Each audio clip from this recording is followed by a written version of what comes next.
جاگو اے مسلمانوں، جاگو، نماز کو قائم کرو، ایک اللہ رب العالمین کی عبادت کرو، ایک نبی صلی اللہ علیہ وسلم کی اطاعت کرو، اس کے علاوہ کوئی چارہ نہیں۔ کامیابی اسی میں ہے، ہزاروں میں کامیابی نہیں، سبوں میں کامیابی نہیں، ایک رب العالمین کا دامن پکڑو اور التجا کرو، مدد مانگو اللہ رب العالمین سے، اللہ ضرور آپ کی مدد فرمائیں گے۔ اللہ تعالیٰ سے دعا ہے کہ اللہ تعالیٰ مجھے اور آپ تمام قرآن اور حدیث کی باتیں سن کر اس پر زیادہ سے زیادہ ہم سب کو اس پر عمل کرنے کی اللہ توفیق عطا فرمائے۔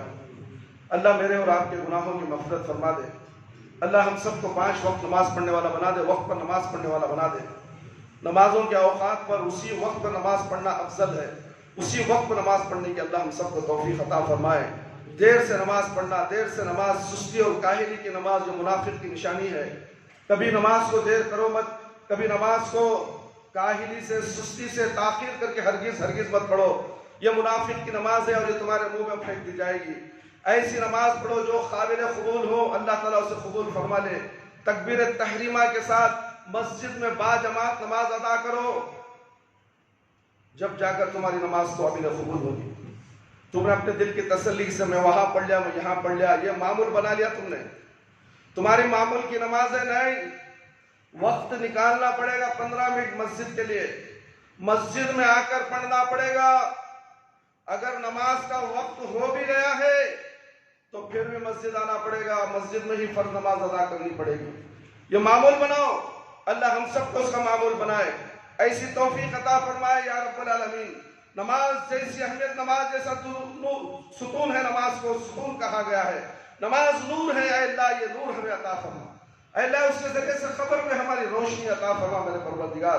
شرک سے بچا لے، بدعت سے بچا لے، اے اللہ ہم سب کو صراط مستقیم پر چلا دے۔ اے اللہ ہمارے والدین رشتہ دار جو اس دنیا سے جا چکے ہیں، اے اللہ اگر وہ قابل رحم قابل مغفرت ہیں، اللہ ان کی مغفرت فرما دے۔ اے اللہ ان کو کروٹ کروٹ جنت نصیب عطا فرما، اے اللہ جنت الفردوس میں اعلیٰ سے اعلیٰ مقام میں جگہ عطا فرما۔ اے اللہ جو لوگ بیمار ہیں، موذی بیماریوں میں مبتلا ہیں، اے اللہ ان کو صحت عاجلہ، صحت کاملہ، صحت دائمہ عطا فرما میرے پروردگار۔